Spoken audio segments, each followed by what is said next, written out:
Good evening, everyone, including Harvard alumni, and welcome to the latest edition of the Coop Authors Series. Tonight, we are very pleased to have with us David Kaiser, who will be talking about his book, A Life in History. Before we begin, I have some brief announcements to make. As you will notice, tonight's event is being videotaped, and the videographer has asked me to ask you to remain in your seats and not jump up, no matter how exciting the talk gets. If you would like to come up after the talk and speak to the author or get a copy of a book signed, we ask that you form a line on this side.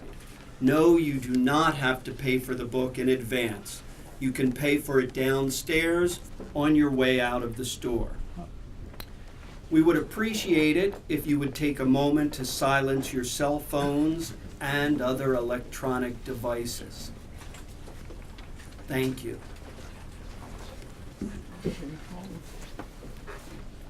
Now, to get us started, please welcome journalist, author, and Harvard alum, Claire McHugh.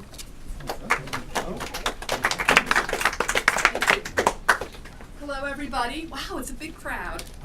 I'm here to introduce David and to tell you some things about David that some people might not know. We can do the bare facts first, and then we'll go into the fun stuff. You know, David earned his undergraduate degree as a historian in 1969. Some of his classmates are here tonight. He got a graduate degree also from Harvard in 1976.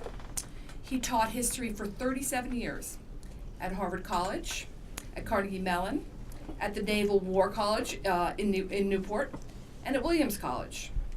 During that time, he also wrote and published 7 books, most of them on the origins and consequences of war, particularly World War II and the Vietnam War. But that rather straightforward curriculum vitae doesn't capture his enormous talent as a teacher.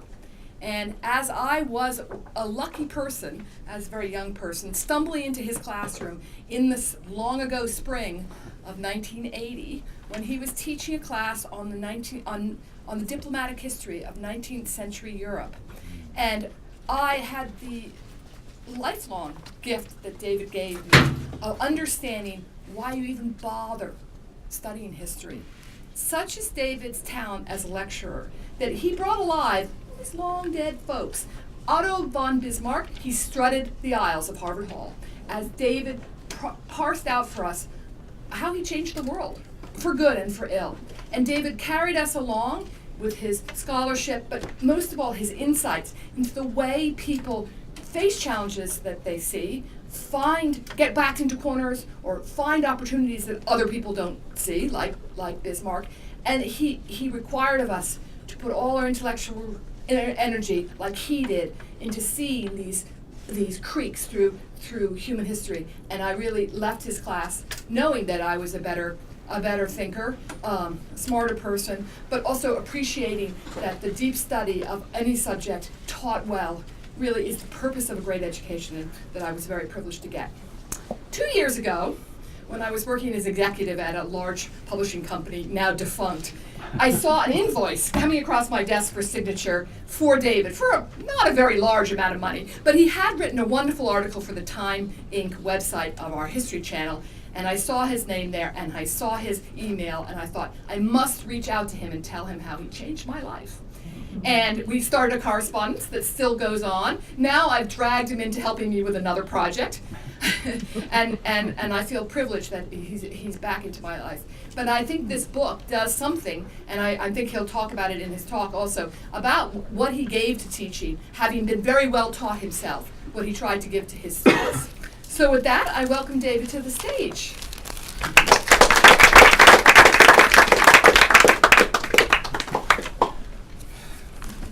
Thank you very much, Claire. Thank you all for being here. A life in history is the story of my own professional life as a teacher and a scholar, one that has been very rewarding. But it's also the story of changes in academia, in the historical profession, and in American society over the last half century. One reader has also commented that I wrote 2 books, and I'm convinced that they do fit together, as I hope to explain to you. I'm going to do a brief summary of the narrative, going back really to my earliest childhood when it all began. For almost as long as I can remember, I loved to read history. It was, I see now, an escape. I was the middle child in a somewhat chaotic household, and I had quite a turbulent childhood. In grades 1 to 12, I lived in 6 different houses and went to 7 different schools. After that, I wound up here in the fall of 1965, and it wasn't very surprising that I managed to remain here for most of the next 15 years. The book actually begins when I was in 2nd grade, in the spring of 2nd grade, not long after the first big move my family made. And I read the Landmark book. Some of the people here will remember Landmark books. The Monitor and the Merrimack and Other Naval Battles by Fletcher Pratt, who was actually a distinguished naval historian. I was very excited to be reading it because I knew it was well above my 2nd grade level, but I did finish it, and that was the start of something. Landmarks then became a staple of my reading, and I learned a lot of history from them. There was another big turning point 3 years later in 5th grade. We were living near Albany, New York at that point, and in March, I think it was that year, there was a great blizzard. And we missed an entire week of school. We were living in a rural area where we were rural spot where we were quite cut off. And I used that week to write a history of the United States from origins until the present.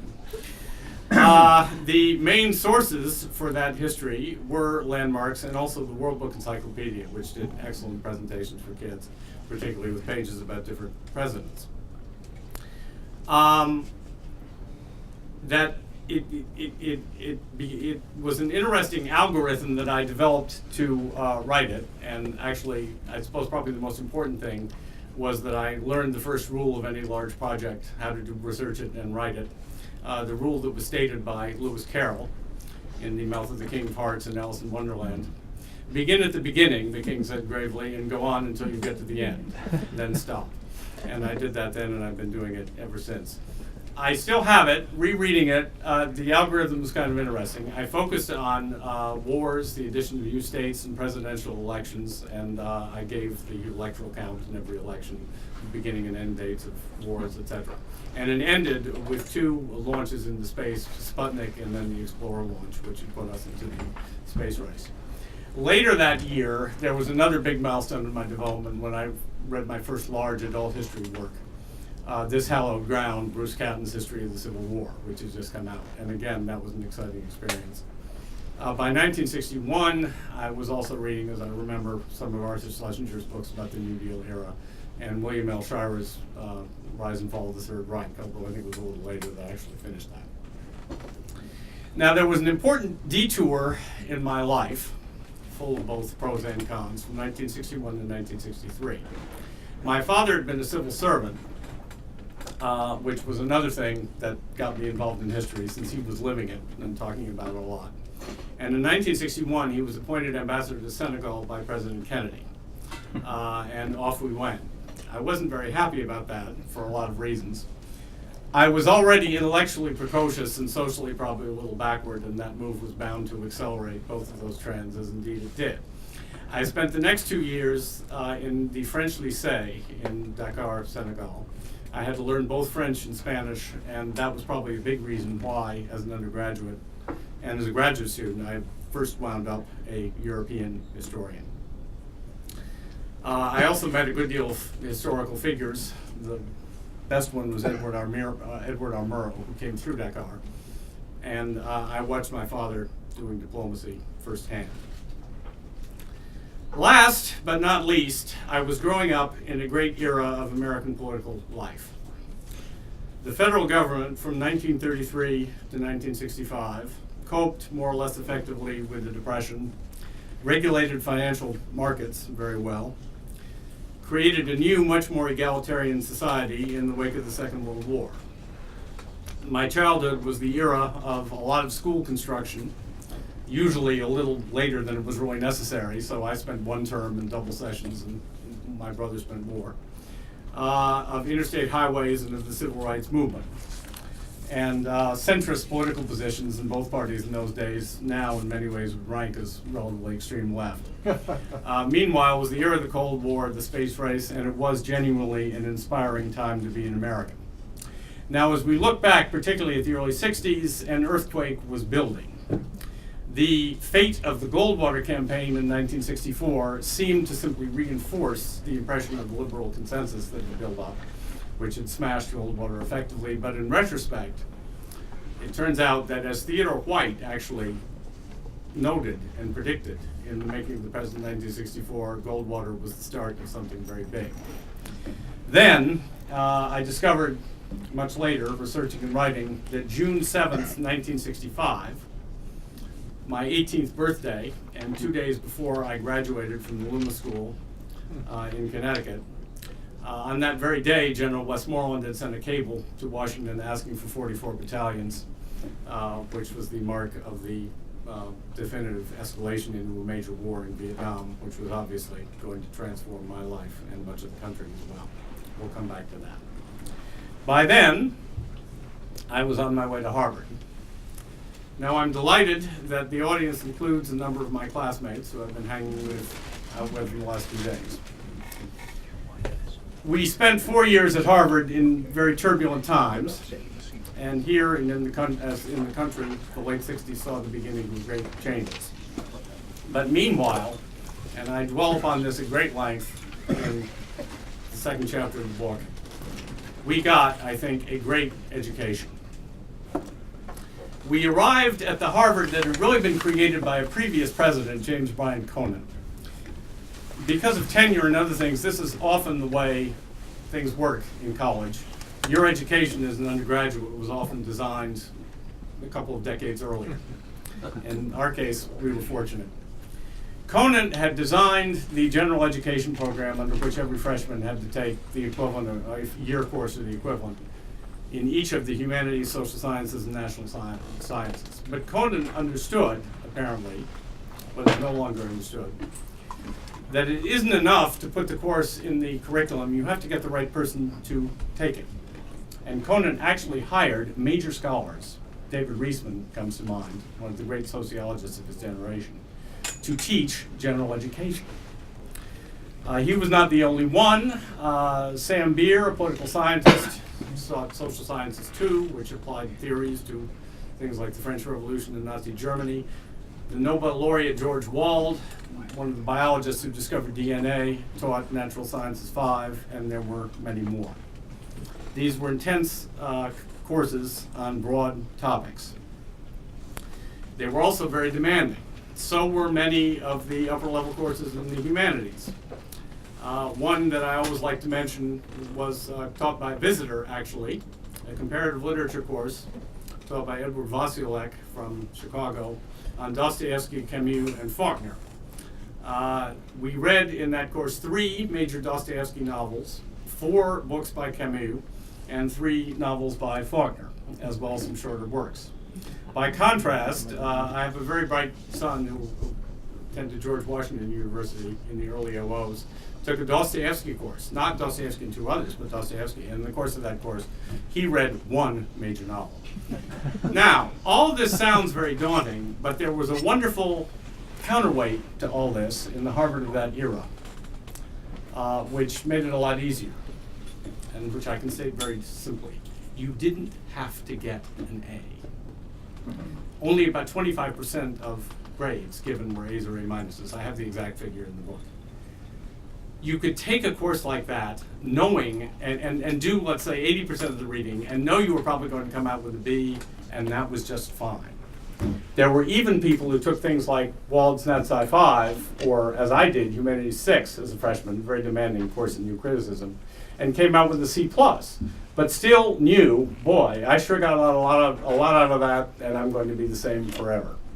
Today's undergraduates, have gotten to where they are by being perfect all their lives, with never anything significantly less than an A, and that's a terrible burden to carry, and I think we were very lucky that we didn't have to carry it.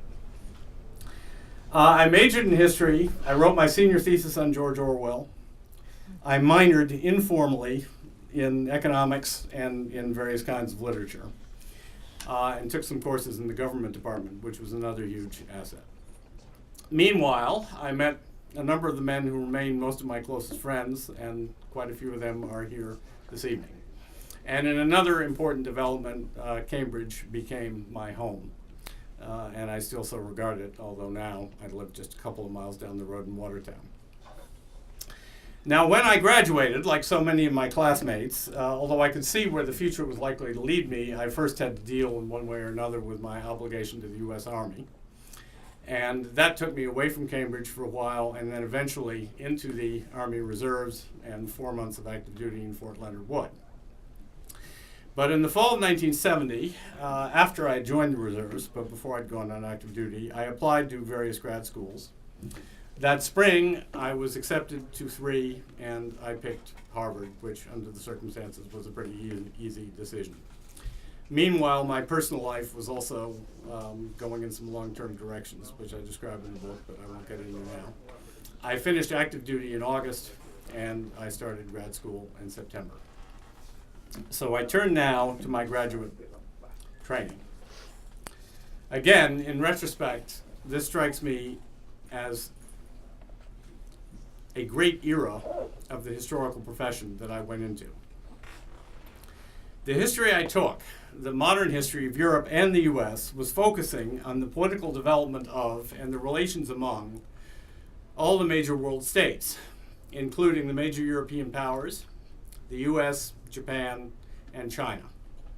That meant that there were a lot of courses on topics like fascism, communism, and socialism, various revolutions since the late 18th century, the workings of democracy, the way in which democracy coped with economic change, and the subject on which I began to spend the most time, the origins, course, and results of the 2 world wars. I also did a good deal of intellectual history as an undergrad and a little bit as a grad student too, and basically on how various writers, including novelists, were trying to make sense of all this.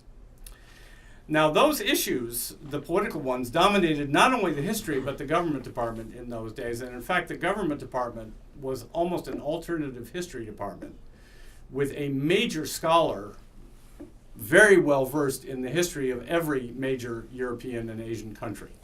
And one of those, Stanley Hoffman, who taught France, became my friend, and that was probably the most enduring friendship I formed with a faculty member in all that time. When you're in graduate school, the relationship that becomes primary is with your dissertation advisor. And mine was Ernest May, an Americanist, from whom I had also taken a course as an undergrad. He was a leading figure in the history of American foreign policy, and indeed, over the previous 10 years or so, he had placed an awful lot of people in positions around the country. But he also supervised a lot of dissertations in European diplomacy, like mine. He was an unusual and very remarkable man. He had a legendary reserve, and it was only at his memorial, which I attended in 2010, that I learned that he had been traumatized, as both my own parents had as well, at a very early age, by the sudden death of his mother, in his case, in an automobile accident. And I must say that that explained a lot. May had an endless intellectual curiosity. He was interested in everything, and he encouraged you to be the same. Now, our relationship had a lot of ups and downs, which are detailed in the book. But there were 2 great gifts that he made to me, which I could never repay. First of all, he was very involved at that point in developing a new approach to the study of how governments worked, focusing on decision-making processes. He had headed something called the May Group, which included a lot of grad students in political science and history, and the masterpiece that came out of the May Group was by a political scientist, Graham Allison, who was still teaching here, called Essence of Decision, in which he used the Cuban Missile Crisis to explain how you could view it from three different viewpoints, three ideas of how governments work. And Claire McHugh was nodding because she had to read that book in reading period for me in my course, and in fact I made as many people read it as a teacher as I could. I never explicitly used Allison's three models in my work, but I used the approach in my dissertation and in almost everything I did. The second gift May gave me, which is even more important, happened in the spring of 1973 when I was about to take my generals and I was into talking about my dissertation topic. And I said I wanted to talk about the relations between Germany, Britain, and France on the one hand, and the new Eastern European states on the other during the 1930s. Now I can assure you that a great many senior scholars presented with a grad student who made that suggestion then, and even more now, would say, I'm sorry, but you're crazy. You've got at least 3 dissertations there, and you're going to have to make some decisions and cut it back. But May simply said, oh, that's a wonderful idea. Go for it, in essence, and I did. And I, too, was wondering, as I struck out on this and went to Britain for a summer to do research there and began reading reams of German microfilm, is this really possible? Can I do it? But using the Lewis Carroll method, it turned out that I could. And I completed it in 3 years, and that became my first book, which was titled Economic Diplomacy and the Origins of the Second World War. I feel like it was really what I think a dissertation ought to be, and it came to focus a lot on trade. But the interesting thing was that even just focusing on the trade those powers, particularly the Germans, had with that area, and what they did and didn't do, it shed enormous light on their general foreign policy attitudes, what was important to them, what was not. And in the German case, it turned out that their trade with Eastern Europe was a key part of their preparation for war. I completed that in 3 years, which in retrospect does look like awfully quickly. And I got my degree in 1976. And by the time I finished, I had been hired as a 1-year appointment as a Harvard lecturer to share May's teaching because he had a big grant in Washington and he was going to be spending half of his time in Washington. As I mentioned at the end of that chapter in the book, that was a moment when everything seemed to be going very well for me professionally and personally. And my trust in the universe was at an all-time high. Unfortunately, that wasn't going to last. So we turn now to my career as an historian. I'm not going to try to narrate it here as I do in the book in great detail, but based on the reactions that I've gotten from various people already, not too great. I'll be summarizing. I started out with 4 years of teaching at Harvard. I reached the rank of assistant professor in the fall of 1978 after 2 tumultuous and, frankly, somewhat traumatic years in which my career frequently hung by a thread, a situation that wasn't any easier by the spring of 1978 since my wife at that moment was pregnant with our first child. Then I did have 2 solid years, and I could have stayed another year, but it didn't make sense to do so, as I will explain. Now, during those 4 years, I designed 2 lecture courses. The first on European, and not only European diplomacy from 1871 to 1970. That was the one that Claire took. And eventually a second one, which I taught only once, which was a prequel to the first from 1740 to 1870. I also designed 2 small group courses, one a freshman seminar on the origins of the First World War, which I talk about at great length in the book, and the second one on periods of general war in Europe, which turned into a book later. And I taught various tutorials. Now the book includes a lot of what I've learned about teaching, about what works and what doesn't, about what I learned over the years, both about lecturing and small groups.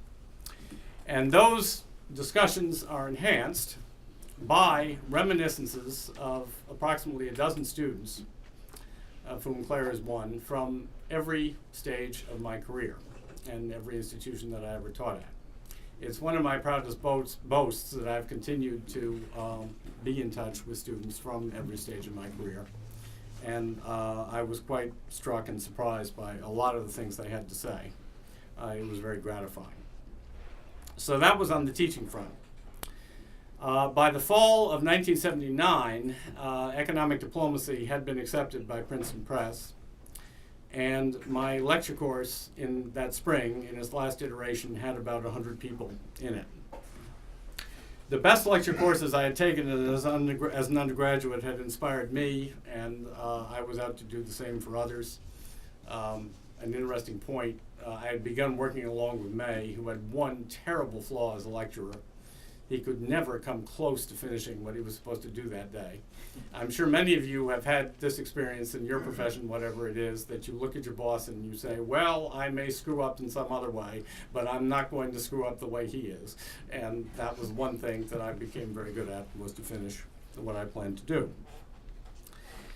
And then, in the fall of 1979, after a lot of, anyway, I was not put up for renewal as an assistant professor for reasons I'll never understand, but I was put up for promotion to non-tenured associate, along with several colleagues, and I was turned down, as almost all of us were.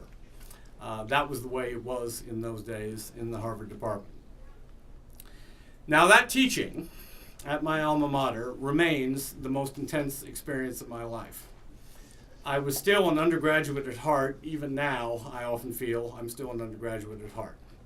I had wonderful relationships with various students, some of whom have remained friends for life. But I had to learn a lot of other things too. Among other things, A Life in History is a story of how academic sausages are made, served, and eaten, and it will make many readers scratch their heads. But it all happened, and it never disturbed my love for history. Indeed, one of the remarkable gifts I discovered, for better or for worse, was that no matter what was happening to my professional life, or many times to my personal life, I could always get involved in my work. And that helped me in a lot of ways. Now, in 1980, I was able to move to Carnegie Mellon University in Pittsburgh, and I spent the next 10 years there. How I got there is quite a strange story, detailed at length again in the book. The history department at Carnegie Mellon was trying to build itself up based on two specialties, social history and applied history. I had taught some at the Kennedy School with May and Richard Neustadt, who was another dear friend, and they thought I could help them with applied history. In short, they were not hiring me primarily because of what I could do as a teacher or a scholar, but they did hire me. This was a difficult move. I never liked Pittsburgh or felt at home at it, and Carnegie Mellon did not fulfill the one condition I had set for a college and university I wanted to work in, namely someplace that I would have been glad to go myself. It is an outstanding school in certain disciplines, such as engineering, but history is not one of them. After 7 more years, in 1987, when I was turning 40, I was promoted to the rank of tenured associate. I had also found my teaching niche there. I couldn't give lecture courses at Carnegie Mellon. Almost nobody did. But I did put together some interesting small group courses, one in particular, War and Revolution in the 20th Century, which introduced the students to the turbulent events of the first half of that century with the help of books by Boris Pasternak and George Orwell and Alexander Solzhenitsyn, among others. And that course was very successful. By 1990, I had completed 3 books. The first, Economic Diplomacy, that was the first one. I'm trying to cover my books, by the way, with about 1 sentence or perhaps 2 for each in this talk to get us out of here at a reasonable time. The research, writing, conclusions of all of them are going into a considerably more length in the book. The second one was one that I had come across by accident. It was called Postmodern, and it was an analysis of the case of Sacco and Vanzetti, the 2 Italian anarchists who were convicted of murder in Braintree, and the conviction was in Dedham in 1921.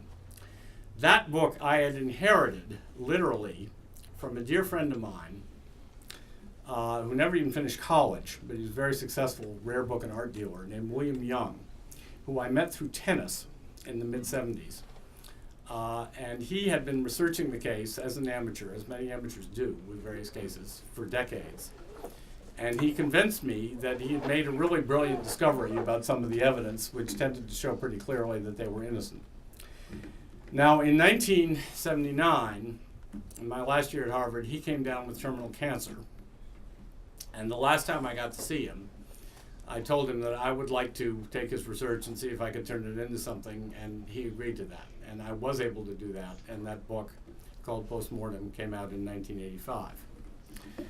And last, in 1990, I finished something that I've been working on for the whole decade, a survey of periods of general war in Europe. 4 periods, the first starting in 1559, the last ending in 1945, called Politics and War, European Conflict from Philip II to Hitler. Looking back on my career, it isn't my favorite among my books, but it is the one that makes me scratch my head that I was able to complete it the most. It involved very wide reading in the diplomatic and political history of Europe over all that time. But it was really a labor of love. Also, I wrote 100 pages of that book before I really realized where I wanted to go with it. And I had to chuck out those 100 pages, but at that point I knew where I was going and I managed to make it work. I talk about that more in the book, but I'll stop now. That book was published in 1990, and it became a main selection of the History Book Club, which was very gratifying. That turned out to be a turning point for me that year. Again, I was solidly established at Carnegie Mellon, but I knew I didn't want to stay there. I was hoping that that book would get me the kind of job I wanted. It didn't do that, but I suddenly got a new offer from a surprising place that I had not imagined. And that was from the Strategy and Policy Department of the Naval War College down in Newport, a graduate school for military officers where they spend a year in the middle of their career. And 2 men were very responsible in different ways for that opportunity. The Strategy and Policy Department had been created in the early 1970s by Admiral Stansfield Turner, who some of you will remember as Jimmy Carter's head of the CIA. He was an interesting guy. He had been an Annapolis classmate of Carter's, class of 46. And then he had been a Rhodes Scholar. And he was clearly very influenced by the education he got at Harvard, which he wanted to reproduce when he was appointed head of the War College in about 1972. And this included a lot of writing assignments and tutorials between the faculty and students. Also, he, like some others, was very disturbed by the lack of strategic thinking that had emerged during the Vietnam era, and he wanted to do something about that. So he designed a history of warfare, going back to the Greeks, taught from a very sophisticated high-level perspective, which we called policy and strategy. In other words, what were nations trying to achieve, and did they do a good job of it? And he also wanted to encourage naval officers and other officers to read long books, which he realized they usually did not do. And that course had been in existence for almost 20 years when I was approached. The man who approached me had also been through Harvard as an undergrad and grad student, although I did not know him. We had never met at that time. His name was Bill Fuller, and he too had a tough time finding an academic job. He was a very brilliant student of Russia and Russian foreign policy, and he had wound up at the War College and become chair. And his ambition was to put together the best department in strategy, origins of wars, consequences of wars in the world at the War College, taking advantage of how hard it had become for people in that field to get jobs in academia, which I'll return to at the end. And he called me and invited me first to spend a year there, but he was already hoping to get me to stay forever. And he managed to persuade me. This was not the kind of institution I had in mind, clearly, but I realized that it had huge advantages compared to where I was and where I was likely to go. First of all, it put me back in New England, which was a big goal of mine, even though it turns out that culturally, the Newport area is a lot more than 90 miles or so away from Cambridge, which is what you will find if you look at the map. But still, it was a big step forward for me and for my family, I think, from Pittsburgh. And there's no doubt that intellectually, I was a very good match for that job. Teaching strategy and policy, this wide-ranging, intense history of warfare, you had to know an awful lot about a great many different wars, from the Greeks to the present. And you had to be a big thinker. And that was already the kind of person that I was. I had very engaged, supportive colleagues, about a dozen of them, who were working on the same course. And we were constantly talking about it, going to lunch together, etc. Also, every year I would share my office and my small group courses with a military moderator, again, an officer in mid-career. And many of those guys were extremely talented, even though they weren't professionally trained. And my relationships with them really turned out to be probably the single most satisfying part of that job. I had actually kind of enjoyed, to my great surprise, my 4 months active duty in Fort Leonard Wood back in 1971. I wasn't afraid of the military environment, and there were a lot of things about it that I still liked. The teaching load was much heavier than at any university for 8 months out of the year, but for the other 4 months we were pretty free to work.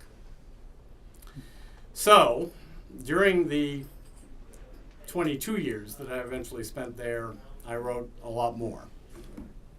I returned both to American history and to the great issues of my youth. During the 90s, I was researching and writing the book of mine that probably sold the most copies, American Tragedy, Kennedy, Johnson, and the Origins of the Vietnam War. I used the decision-making approach. I read thousands and thousands of documents. I spent some wonderful weeks at the LBJ Library and some time at the JFK Library. I concluded that the real foundation for the war had been laid in the Eisenhower administration, which had decided that, yes, we would fight in Southeast Asia if the communists made an advance. And I found beyond any doubt that actually President Kennedy, when he came in 1961, for a whole year was faced by repeated entreaties from all his senior advisors, civilian and military, to start the war in Laos or in South Vietnam or in both right then and there. But he wouldn't do it. In addition, I found that Kennedy had this very wide-ranging diplomatic agenda that did not include fighting a big war in Vietnam. But when he died, Johnson almost immediately went with the recommendation of the same series of advisors, and we were off. It was logical, I see now, that after having published that book in 2000, arguing that it was because of Kennedy's death that we got into that war, that I would want to investigate exactly why he had died. But in addition, thanks actually to Oliver Stone, whom I don't agree with about the assassination, but he performed a service, a law had been passed in the 1990s and a review board set up to release all the available documents about the Kennedy assassination, including millions of pages literally from both the FBI and the CIA. And I wanted to get my hands on those documents. They were in College Park in Maryland. So I undertook what became the Road to Dallas. I had to use research assistants on a significant scale for the only time in my life. Most of them were University of Maryland students, but one of them was my own son, Thomas, and that was a great experience because he certainly could have been a great historian himself if he'd wanted, but he was too smart to try that. He once said to me when he decided to major in history, "Don't worry, Dad, I'm not going to write it, I'm going to make it." And sure enough, he has. But anyway, and in the end, in the Road to Dallas, I took a middle position, which left me and a couple of other people very lonely. Almost all the people who have invested themselves heavily in the Kennedy assassination believe one of two things, both of which I regard as faith-based approaches. The Church of the Lone Assassin believes that both Oswald and Ruby were lone nuts and that every piece of evidence for conspiracy must be false. The Church of the Grand Conspiracy, on the other hand, believes that Oswald was probably innocent and that Kennedy was killed by a vast conspiracy, including the FBI, the CIA, et cetera, et cetera. I, on the other hand, along with G. Robert Blakey, who was the chief counsel of the House Assassinations Committee, recognized that Oswald did do it, but we believe that he did it as part of a conspiracy by organized crime designed to get Robert Kennedy off of their back, as indeed it did. That came out in 2008. And then, starting a year or two later, I wrote No End Save Victory, How FDR Led the Nation into War, dealing with our policy and strategy in 1940 and 41. And I'll return to that book and some of its aspects a little later. I remained at the Naval War College until 2012, with the exception of 1 year, 2006 and 7. That year represented the temporary fulfillment of my lifelong dream to teach at a place where I would have gone. The place was Williams College at northwestern Massachusetts. And again, the reason I got that opportunity, as at the War College, was one man. In this case, a political scientist named James McAllister, who had found a donor to create a rotating chair at Williams, in which he planned to bring in every year a specialist in American diplomacy and foreign policy, because the Williams History Department had stopped teaching anything like that. Again, I had never met McAllister. He knew me from my books and from many contributions I had made on an email list called HDiplog, which is a big focus of my activity. But he wanted me to be the first incumbent of the chair. That year rates a full chapter in the book, and it was another another remarkable experience. I discovered that I was still an undergraduate at heart in my late 50s, and that I could connect with undergrads from a new generation, the millennials. I did some very innovative teaching, which I'll talk about again in a minute. I had affiliated formally with the history department. I got to know them, and I was hoping that by making an impact in the classroom, I might get them interested in keeping me on. But I couldn't. I heard from a dean that they simply never hired anybody at the senior level. What I didn't know until much later, which certainly played into it, was that when McAllister had first told the chairman of the history department, a woman named Regina Kunzel, that he wanted to bring in an American diplomatic historian, her reply had been, "Why do you want to do that? That's not what historians do anymore." So back it was to the War College. I was able to come back to Williams for a second year, thanks to McAllister, in 2012 and 13, after my retirement. Since then, I and my wife Patty, who's here tonight, have been living in Watertown, and I finished, and since then I finished No End Save Victory and written 2 more books, including this one. So, let me take a little more time to make some observations about what I learned and how all this relates to broader changes. Why was it that with all my intense lifelong interest in history and with all that I had managed to achieve in the classroom and in print, that it turned out to be miraculous, and it really was, that I even had a career as a historian at all, and that I was unable to secure the kind of permanent position I wanted at any of the at least 30 or so institutions in the country where I would have been delighted to work? Well, I eventually realized that probably the biggest reason was that the things that I saw as my strengths were, on the job market, crippling weaknesses. I had trained myself as broadly as possible. Based on my dissertation, I thought that I could compete not only for a job in European diplomacy, but for a job in French and German history. And I applied to many such jobs. But I couldn't. I never got seriously considered for anything like that. Later, then, I went back to European history. Now, it turns out that nobody wants anybody that broad. Job descriptions are always designed to fill a particular gap in the department. They want somebody who does X. And as I found again and again, they will prefer somebody who does X and only X to somebody who does X and also could do Y and Z, and maybe even A and B as well. My breadth was also what made me a very effective teacher, but in the job market, teaching counts literally for nothing. The contempt for teaching among high-level professionals was already in evidence in the 1960s, and I noticed it.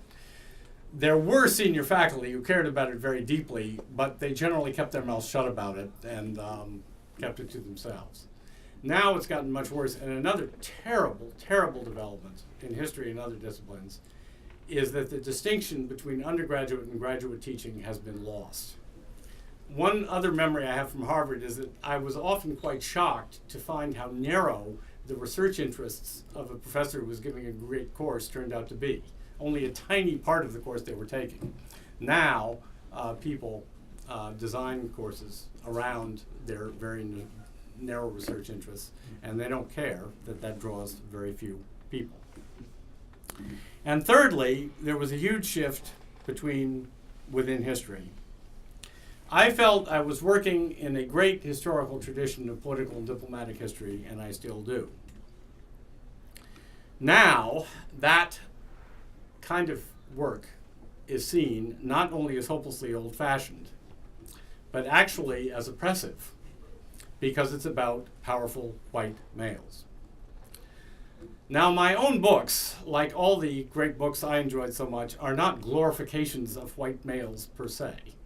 On the contrary, because of Vietnam, I've been a skeptic about the use of military power all my life, and I always do enjoy finding the rare heroes in every book who see what actually happens to be done, but usually they don't prevail. But within the historical profession, even talking about powerful white males has been suspect. This has had other consequences that I'll return to in just a few minutes. I now want to talk about the major intellectual influences on me, especially among my contemporaries. Most of the most important influences on me were dead before I was born. This includes people like the Italian historian, actually wasn't even a professional historian, Luigi Albertini, who wrote a magnificent 3-volume history of the origins of the First World War, and Henry Adams, who I discovered in midlife and turned out to have an ungodly amount in common with me, and W.E.B. Du Bois. And some of them came from the immediately next older generations, including people like May and Allison from the silent generation. Among my contemporaries, I can really only list 4 people who had really important fundamental interests on me. And the first one doesn't relate to traditional history. It relates to another interest of mine that has led to 2 books, baseball. That was Bill James, who invented modern sabermetrics in the 1980s, the sophisticated study of baseball statistics, and who now still works for the Red Sox, where he's helped them. He's about 4 years younger than I am. He's an interesting case. He was first-generation college student from Kansas, with no graduate training, I think. And he was proof, among other things, of something I've often believed, that the genuine intellectuals in our society are scattered pretty much at random around society, and certainly not concentrated in any one place. The second, very important, was an exact contemporary of mine, Camille Paglia. Now, I've only met her once, and I don't know her. She is not very approachable, and my attempts to get any kind of conversation between us have failed. But she is an exact contemporary, and no one that I know of has had a career more parallel to mine. First of all, like me, she in her field of literary and artistic criticism sees herself as building on earlier traditions, not, like most of our contemporaries, destroying them and replacing them with something new. Secondly, she's a polymath whose dissertation that became Sexual Personae was far broader than mine or than anything I've ever written. It investigated sexual confusion over several centuries. And thirdly, she also has lived her life excluded from mainstream academia. I spent the bulk of my career at the Naval War College. She has spent almost her entire career teaching literature and art to the art students at the University of the Arts in Philadelphia, which actually, Uncle Google will tell you, even that is no longer a safe haven for her now, but I won't get into that. It was from her shorter writings in the 1990s that I began to see what was happening in the humanities and how my own particular story fit into it. She described the decline of literary criticism, and I became aware of a parallel decline in history. And last but hardly least, two amateur historians. My college classmate, Bill Strauss, now dead, and his collaborator, Neil Howe, wrote two books in the 1990s, which I discovered quite by accident, really. Generations, The History of America's Future, and The Fourth Turning. Writing with a freedom and a breadth which you would not find among any professional today, including yours truly, they discovered an 80-year cycle in American history, and actually in the history of the whole West, punctuated every 80 years, by a great crisis.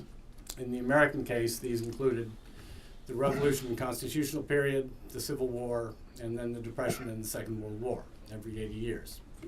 Writing in the 1890s, these two intrepid fellows did the math and announced that sometime during the first 15 years of the 21st century, we would be in a great crisis again. That prediction, I don't think anybody will argue, has come true, although not entirely in the way that they anticipated. This made a tremendous impact on me, and I used that model both in American Tragedy and even more in No End Save Victory, which compared the way the leadership of Roosevelt and his generation handled the crisis of the Depression and the Second World War to what our generation was now doing with the crisis we're going through now. It wasn't a flattering comparison. I also created at the War College, but also taught at Williams College, a course, Generations in Film, that used movies to study the life cycle of 5 American generations going back to the 1930s. That was a remarkably successful course. I loved teaching it. That's the one course I hope to teach again. A few months ago, I put in a proposal to do so at the Harvard Extension School, and it was rejected. Well, so it goes. Now, Strauss and Howe have had almost no impact in academia or in mainstream journalism, although they had 15 minutes of fame, and so did I a couple of years ago when it turned out that Steve Bannon was a big fan of them and was consciously trying to make the crisis turn out in a particular way. But they do have a following among the public. And their books led to an internet forum and now a closed Facebook page where several dozen randomly scattered genuine intellectuals of different ages argue constantly about the theory and about what's happening today. And that's been a main focus of my intellectual life now for 20 years.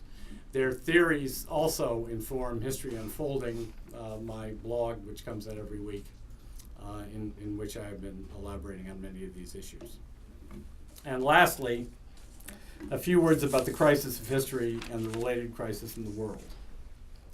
Others have remarked about the decline of the kind of history I do, political and diplomatic. A Harvard professor, Frederick Logevall, and a collaborator, Kenneth Osgood, wrote an op-ed in the Times a couple of years ago entitled, "Why Did We Stop Teaching Political History?" And indeed, history majors are now passing through college without detailed knowledge of any great political events, much less of the origins and course and consequences of great wars. If you look at the list of dissertations at any major department, and several of them do list them on their websites, you won't find much that you would recognize, particularly if you're older, as history. And this has had catastrophic consequences, I discovered, for the discipline on campus. At the end of the book, I have some statistics. In 1965, when I showed up at Harvard, there were 30 full-time faculty members in the history department, approximately. And the previous spring, they had graduated from Harvard and Radcliffe about 270 history majors. Now, the history department lists about 50 full-time faculty, some of them joint appointments. And a year ago, they graduated 45 history majors. And I found similar statistics, although not quite as dramatic, at Swarthmore, at Wellesley, at Princeton, and Columbia. And I think this has had enormous consequences way beyond academia.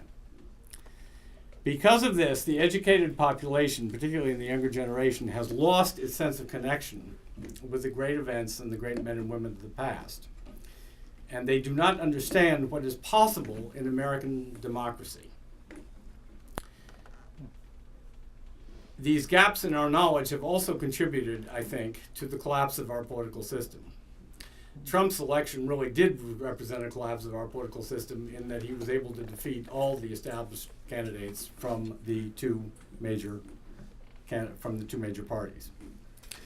And as a result of his election and many other things, and his election also shows, and other things show, that the whole legacy of the mid-20th century and its great political achievements, and they were great, has been forgotten, and our politics no longer inspire the American people.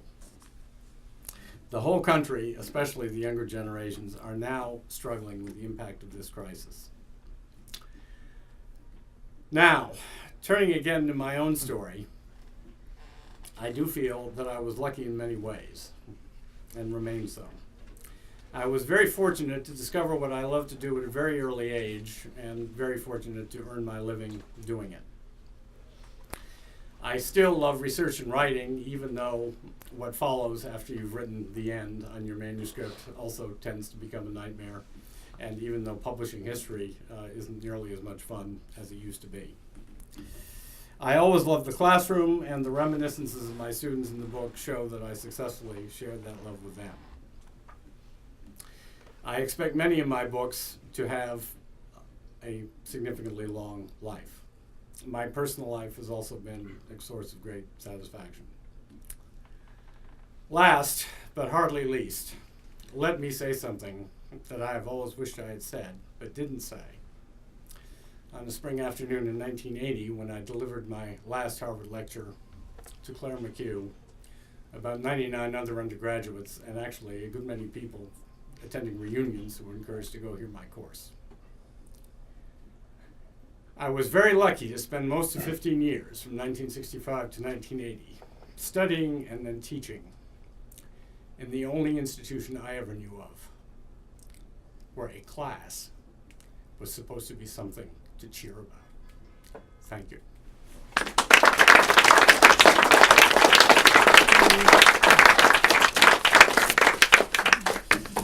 I'll be glad to take any questions. Yes, sir. I have a question. This may be not the right one to start with, but I was educated as a scientist. I'm having trouble hearing you. I'm sorry. I was educated as a scientist. Yes. And came to Harvard Business School many years later, or came immediately and then come back later. And I hear the word theory and ideology used in ways that I find baffling. Historians and business school professors use the word theory where I would say hypothesis or simply ideology. And frankly, I think a lot of it's ideology. How do you see it in history? This pseudo-scientific terminology really obscures what's going on. Yes. Okay, the question is about the use of the word theory in history and other parts of the humanities. As it's used, it actually usually means something very specific, which is very important to understand, and very few people actually do understand it. The main theory they're talking about is postmodern theory that comes mainly from Michel Foucault and a couple of others, that holds that language is the only reality and that language is the area of struggle.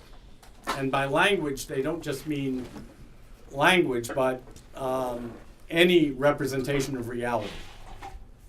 And that is the biggest reason, really, why they want to talk as little as possible and read as little as possible about white males, because their language has dominated straight white males, and the problem now is to give voice to the rest of the world and hear more of their language. But again, the implication of it is that either there's no real reality out there or it's not very important. And what's important is language. And one of the things that's always fascinated me about it is it's really seeing the world as a big academic department, because inside an academic department, to a certain extent, that's true. You're just fighting about things that people said, and who said them is what's important. And I remember well reading in the 90s about Cornel West, who was much closer to all this than I am, But he was speaking at some symposium or other, and he was throwing a bone to postmodernists and saying, yes, all this argument about language is very interesting and it has things to teach us, but we have to keep in mind that the political issues are about real resources and, where they go. And a woman's hand popped up and she said, but Professor West, he says, no, real resources, not just constructions, she said. And her hand popped up and she said, but Professor West, what counts as a resource is also a construction. And that literally is the kind of thinking that has dominated the humanities now for several decades. Yes, sir. I'm trying to looking up a reference. Thanks. A friend of mine went through, maybe not exactly the same, but he actually got the award for best dissertation from, I guess, the Society of American Historians. He Wow. Working on his PhD at Harvard. Couldn't get a job. And now works actually somewhere nearby. But I'm kind of interested, and obviously painful and unpleasant experience, but I'm sort of interested in one of the comments of the person who was meant to be his advisor was he's not a team player, which didn't help him with his, that's actually a breach of etiquette with recommendations as I understand it. But in any case, my sense was that if you can break it down a little, how much of it do you think might have been political? Was there a political dimension, and how much of it was, personalities, personal likes and dislikes, if insofar as that's something you care to talk about? And I have a question about the road to Dallas, but I'll hold off on that. All right. All the politics, all my relations with various Harvard professors are dealt with in considerable detail with names named. I don't think that personal dislike for me had anything to do with any of it. It became a power struggle in which certain people wanted to prove that they were going to control who made the next appointments. And it is often like that. The other problem, though, which I know I had maybe then, but many other times too, and which your friend may well have had, goes to something that I said to a great historian, definitely someone I regard as a peer, he's a bit older, Robert Dallek. And again, I quoted this in the book. And we were talking about various things some years ago, maybe 10 years ago, and I said, Bob, I finally figured out what's wrong with our profession. There are so few of us who really enjoy it. And without hesitation, he said, you are so right. And then he threw in an additional comment about the ones who become administrators. But I won't go into that. And also, I have been told by people in a position to know, who've been able to do data gathering, this happens in a lot of fields and professions. The people who have the most enthusiasm, the most talent, the people who were born to do it, often get marginalized. And indeed, in the book, when I talk about how I had to give up on remaining in university life, which really was very painful, I talk about 4 other men, all from different fields, who I've discovered mainly by reading. Only one of them did I know at all, 2 of them I know who went through something similar. And their stories are very interesting as well. So it happens, and it doesn't happen only in history. As for not being a team player, I have no idea what that might mean, and that is a new concept for me. Certainly, academia is not full of team players. That was one of the things I liked around the War College. You had to be a team player. But in general, in academia, you don't. Any more? Oh, yes. John. David, I want to back away from the politics of academia and get to something more primal, which is, what do you think? I can imagine many different explanations for why people love history. Yes. There's the same, the impulse that leads people to be a to be a detective and solve puzzles, or there may be something more ideological. You're worried about society's going to get something wrong and you've got to save society. What, starting at the early age, going on? Forget about, I'm an academic. We live with all the constraints of academia. But at the most primal level, what do you think you drove your love of history? What did you love? What was the passion behind it, or the underlying motive for it? Well, there were two things that provided me with that escape, not only in my childhood, but all through my life, and especially in difficult moments. And one of them was history, and the other was baseball and other sports, okay? And these are dramas, and you can identify with one side or the other.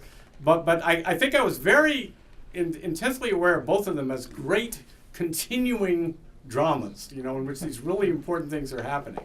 And it's very important who won the World Series, and and so on. But I also think it was my identification as an American in an era when we were proud to be Americans, and perhaps with some of the aspects of the Constitution and so on, because the one landmark that I can remember really moving me to tears was the one about the Declaration of Independence and the Constitution, taught through the eyes of a young girl. And I even wondered at the time why this was having such a huge effect on me, but I think that might have been it. But in addition, I was always so fascinated by what went on in the classroom, and I often remark that in general in the classroom, and particularly in Harvard lectures, I think I hardly ever had an extraneous thought that didn't have to do with what was going on in that class. And in fact, I often say that when I was teaching my own classes, it never occurred to me that my students could be thinking about anything else. Now, I'm sure that was a fantasy on my part that they frequently were. But really, no, it didn't occur to me. Right. Yes, Bruce. You've spoken a fair amount about. Try to speak up so we can get this. You've spoken about teaching, and I've read the book, and that really comes through big time, and it's very nice that Claire is here to testify to that. And you've spoken about writing. I was very impressed by your discussion about one of the tools of the trade and how you used it, which was your research. Yes. And your as I've told you, I'm a student of history, and I don't have to do any research to read your books and other. But could you talk a bit about the use of research and how you use that so effectively, and maybe compare it to how other researchers use it in other fields? Something about your research methods. You are getting into another world, and it's a very fascinating world. And actually, there's certain lovely advantages. To name two data sets that I particularly enjoyed: the British Foreign Office, at the greatest filing system ever, and everything makes sense. Every document follows logically, and everybody comments on every document, and you see where things are going, and so on. And the second thing, and please hear me out here, don't write me off the minute you hear this. The second data set that I really felt that way about was the files of the FBI. And again, leaving aside J. Edgar Hoover's politics or some of the FBI's things have done, I gotta tell you, boy, when Hoover's FBI wanted to find out about something, what they didn't find out wasn't worth knowing. And again, it's all laid out, and they talk to somebody who tells them this, and then they go right to where they should for the next one who tells them this, and so on. Now, the other thing I was very proud of that I talk about in the book, for the last 2 or 3 books, was instead of using note cards the way we used to, I used Microsoft Excel. So every document became a row on a spreadsheet. And the first few cells in the row told you where the document came from and exactly what it was. And then there were critical cells, a heading and a couple of subhead or two, explaining what the document was about in the context of the book. And then there was a cell where you can put in an infinite amount of material in one cell on Excel, which was the notes I took and what this said.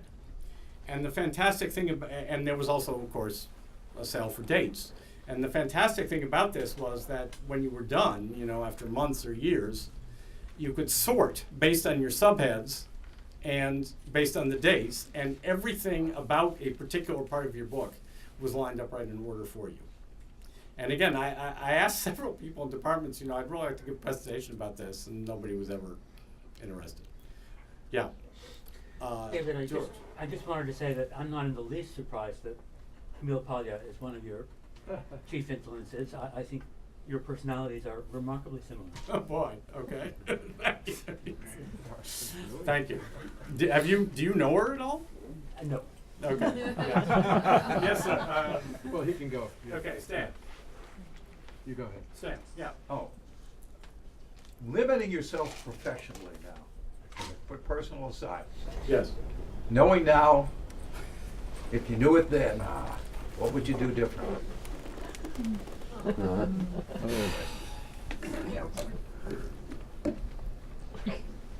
Long pause. Bear in mind, I'm a trial lawyer, so I understand. with your ducking the question. Well, I think that question is really kind of impossible. Let me answer it a different way. I don't have any real regrets about what I did with my life. That is, I have never felt that I should have done something else. The obvious alternative was your profession, in fact, and I think I could have enjoyed that and been very good at that. But I never felt that I should have done something else. The book ends with a wonderful quote from W.E.B. Du Bois at the end of his autobiography, and it begins, "I have been favored among the majority of men in never being compelled to earn my bread and butter by doing work that was uninteresting or which I did not enjoy, or of the sort in which I did not find my greatest life interest. I insist that regardless of income, work worthwhile which one wants to do, as compared to highly paid drudgery, is exactly the difference between heaven and hell." And I think he nailed it as far as that goes. Now, I wish actually I had been more forthright at Harvard in expressing myself instead of being such a goddamn straight arrow. I could and should have written a long article in the Crimson about exactly what had happened to me. I should have said something different in that last lecture instead of playing it completely straight. I should have done the same thing at Carnegie Mellon when I had to leave there. And so those are a few things that I regret. But I don't think there was ever anything that I could have done that would have made the story turn out significantly differently. Yes? Yes. I looked at your last name. Yes. Then I remembered there was a famous German leader who has the same name. Are you in any way related? No. As a matter of fact, I'm not even German. My grandparents, my paternal grandparents, were Ukrainian Jews who emigrated around 1900. Their name was Haziz. And actually, before my grandfather emigrated, his brother did. And apparently at Ellis Island, the immigration officer said, "I think you better think of something new. How does Kaiser sound to you?" or something like that. And so it was. Yes, right. Yes, sir. So just on Camille Paglia, Yes. I remember hearing her once here at Harvard, and she had two bodyguards. Yeah, I mean, you don't seem at all like Camille.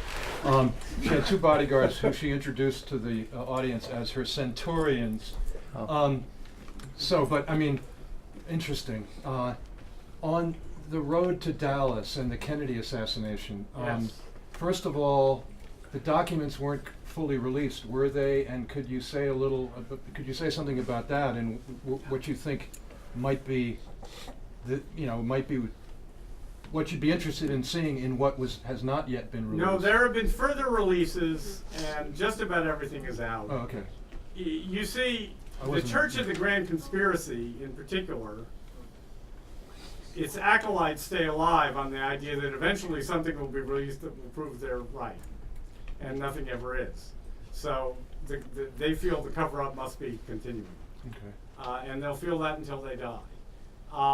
But actually, there are things that could come out, not that would change probably any ideas about who did it, but there's very important material, quite possibly in Cuban archives. Mhm. But now that our relations with Cuba are going completely to hell again, we won't see that. And possibly some interesting stuff in Russian archives, although I think we've seen a good deal of that. And actually, there's an additional FBI file in one of the key organized crime figures that I only discovered its existence when the book was almost done, and somehow it had been missed. And I finally, just a little while ago, put in a request for it. And who? Carlos Marcello. Yeah, I was going to guess. Yeah, but and again, there may be some very interesting stuff in it, but I don't think it's going to change my mind. Yeah. Do you think that, not to get into the whole, because there's a whole book there, but the middle ground that you talk about, do you think there's space, or what kind of space, or how would you reject space for a middle ground that would include some linkage to some CIA people, not the grand conspiracy that some people seem to be, as you say, wedded to, but given the cube. You could make that argument based on what's in the book. Uh-huh. Okay, the book's about, among other things, a huge network of organized crime people, CIA people, right-wing activists, all kinds of people like that, in which Oswald, I think, was drawn. So if you want to use that to try to prove that, you could, but I'm not convinced. What I do think is you see that Oswald had been recruited by somebody to try to shoot Castro. And he went to Mexico City to try to get into Cuba, which he did. There's no doubt about that. When he couldn't, then somebody had the idea, gee, how about this instead? But again, we've gone too far afield on that for this evening. Okay. Yes? So you talked a good amount about how you feel that politics have been removed from undergraduate history education, and I've definitely seen that. And you also talked about the reduction of history and people graduating with that degree. What do you suggest as an undergraduate or as people who are alumni of a university, what can we advocate for that will get to the administration that will induce the most change? Well, what is happening in some places, particularly state universities, is that the administration is saying, hey, nobody's taking your courses, you better start teaching things that people will be interested in. And they are actually making them do that. Now, I don't think there's much chance of that happening at Harvard, but it is starting. But you see, there's a much broader problem. And here again, we go back to James Bryant Coney. Well, were you a Harvard student, or no? I go to Tufts. You go to Tufts, yeah. okay. Nobody is really looking at your education from an overall standpoint. Nobody is saying, gee, what do we want our undergraduates to be exposed to? It's all left to the decisions of individual faculty, and that's a disaster. And what would change that, I don't know. Yeah. Well, Harvard's new president was president of Tufts. Maybe Yes, he was. Maybe there's hope there. I heard Harvard's new president yesterday, and he's very slick, Yes. and he's engaging, but there will be no dramatic changes in anything at Harvard under the presidency of Larry McCow. I agree. I feel quite sure. Yes, ma'am. So I have a kind of big question. As for what they teach, we see posters posted before before semesters begin, recruiting students to take interesting sounding courses. And so my comment is that interesting and imaginative titles are given to courses that are really just about underlying history and science and art. So that's one thing, imaginative naming of your really basic course. But here's my question. So this reunion week, this is a time for reminiscing about college. And this is something that I really wonder. So I'm from New York City, and Are you in the class of '69? No, but Okay. I'm from New York City. Okay. If you did well, you did not have to apply to a paid college. Yes. So I went to City College. Yes. But I live amid the Harvard community, and of course I have worked at Harvard. I go to a lot of student theater and the like, and I always know about 40 or 50 undergraduates because of that. And it seems that everybody is talented. Everybody's from every place, and they're also talented. And I don't remember us having talents. We had politics and journalism, and as R.L. Guthrie said, we had end war and stuff.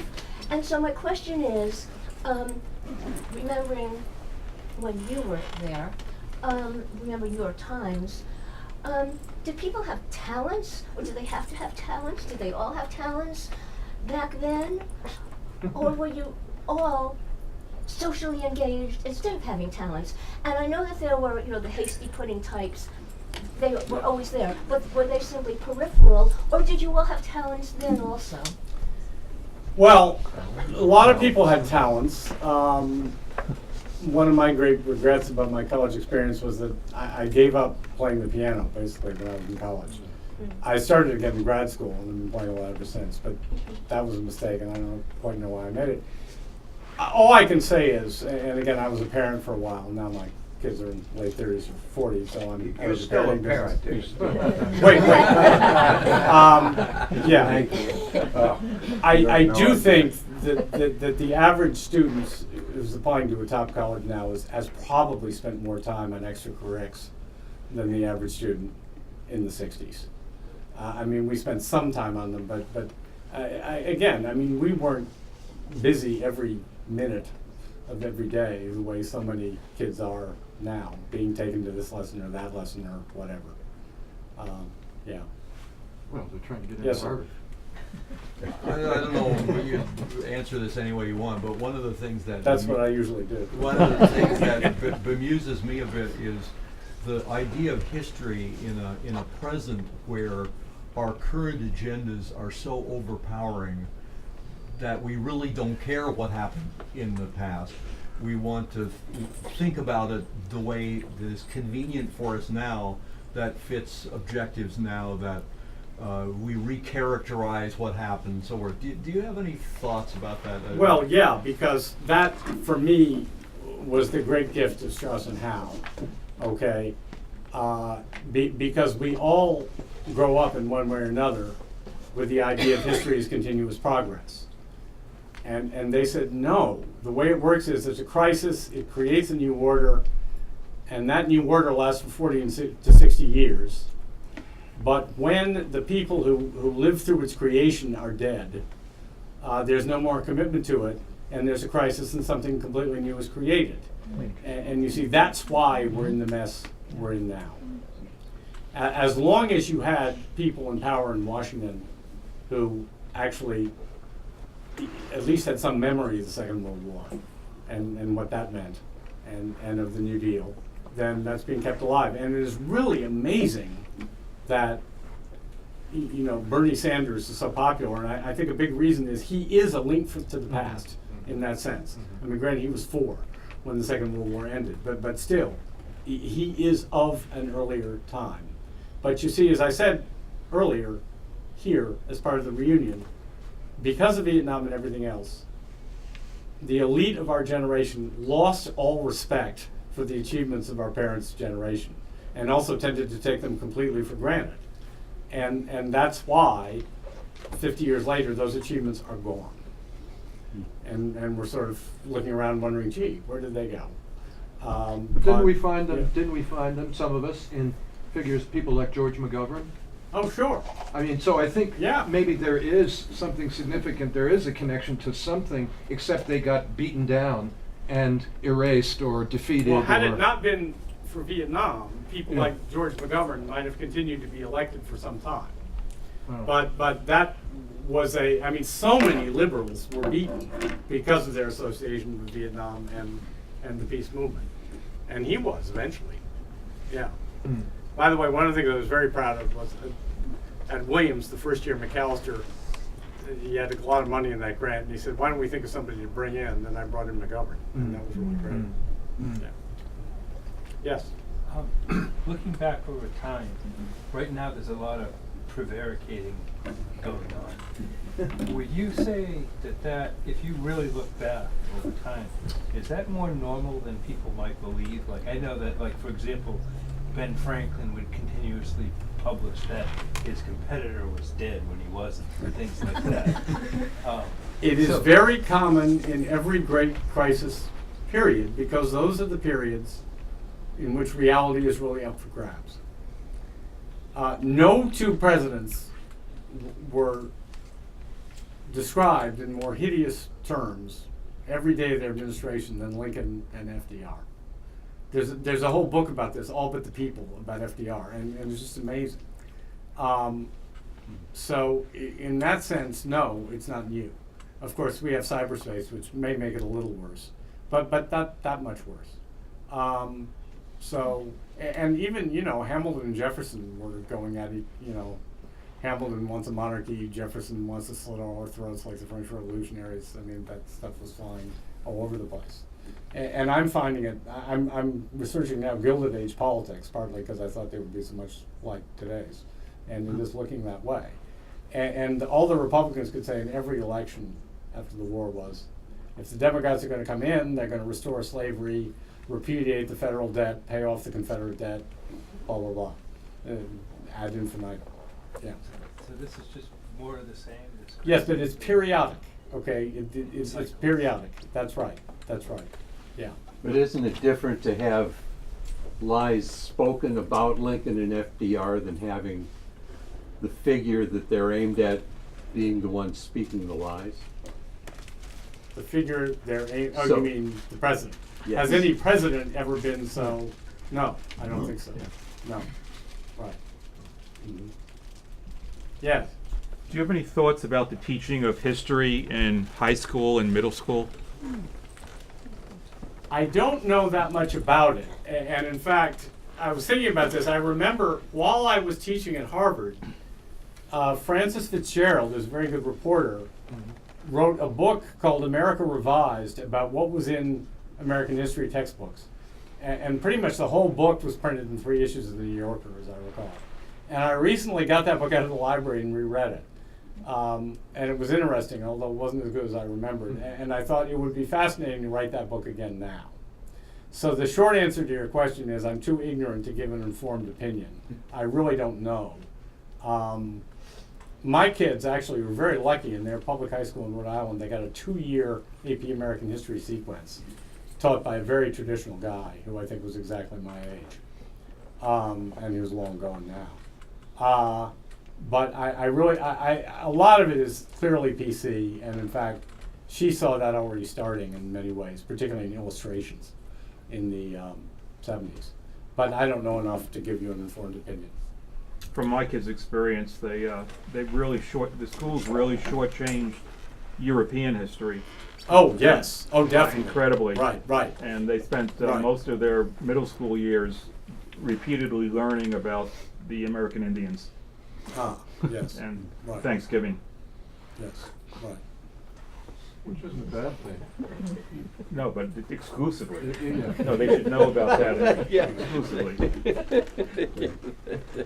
Yes. Hey, David, if you were put in charge of Harvard now, if you were made all-powerful, Good question. what would you do? Would you hearken back to the days of President Conant, and if you were in charge? Excellent. The only thing you could do is something that John Silber did at BU, which is to hire a few university professors who, like, Camille Paglia becomes a university professor. Yeah. I'll stop there, okay? You could do that, and that might have some impact. But I really think Too far gone? the only thing that would work now, and there's sure as hell enough money out there, would be to start a completely new school based on different principles. And even then, it would be difficult to find the people to staff it, but you could. The biggest problem in higher education, though, and the biggest reason for the outrageous expense is the proliferation of administrators. And they ought to be cut way back. But again, they're self-perpetuating, so it's not likely that that's going to happen. Yeah. Yes, John. I know it's getting late, so people are going to need to get on, but just one last provocative question. In a way, you present, or you seem to imply that and I'm really trying to play off of Elliot's question, which is a different version of it. It seems to me that you set up the teaching of history as decline.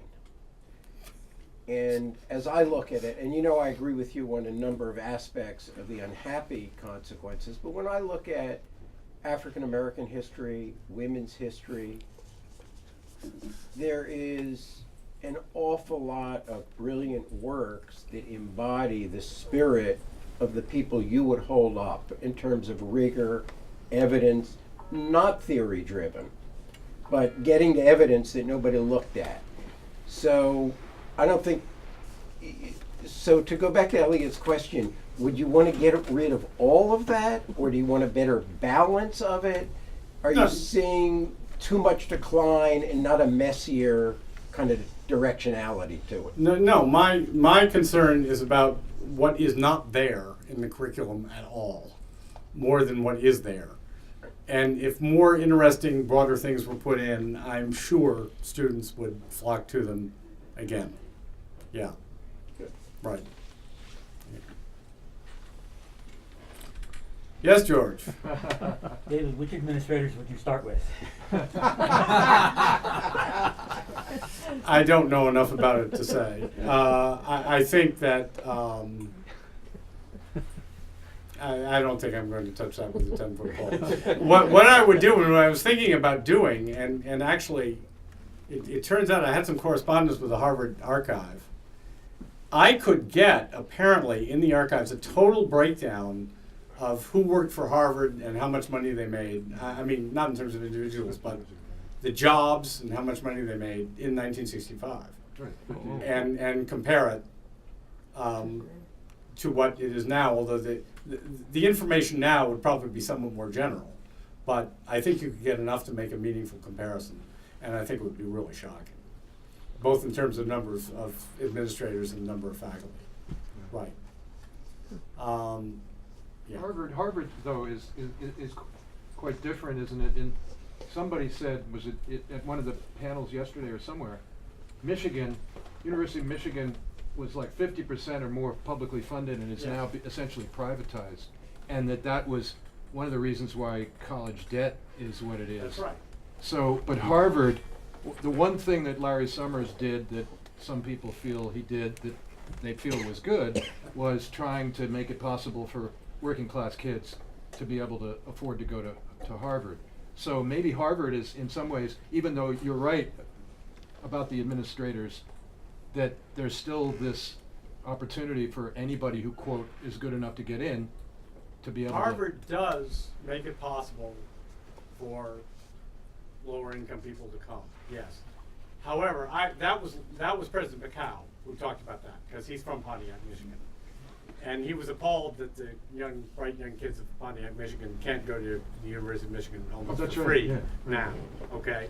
I was appalled that he could make that statement without paying any attention to the fact, which I've documented for him, that today's kids, adjusted for inflation, are paying 3 times as much as we did, okay? Or at least that's the official bill. Wow. The other awful part of this, though, is Harvard is a price leader, okay? A term I learned in Economics 1. Everybody will copy them, and people will copy them who don't have the resources to give that kind of scholarship. Right. So they could set an example by charging much less, but they don't want to. Yeah. Right.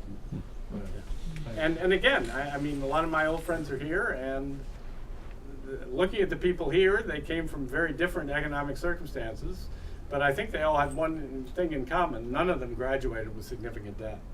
Right. I don't think I knew anybody who graduated Right. with significant Amazing. debt. Yeah. And that was really great. Yeah. Yeah. Thank you, David. Thank you, David. David, well done.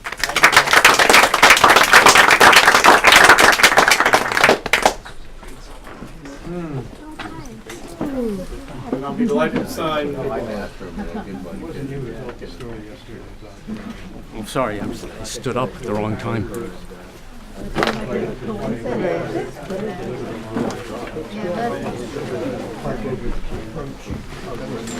No, that would.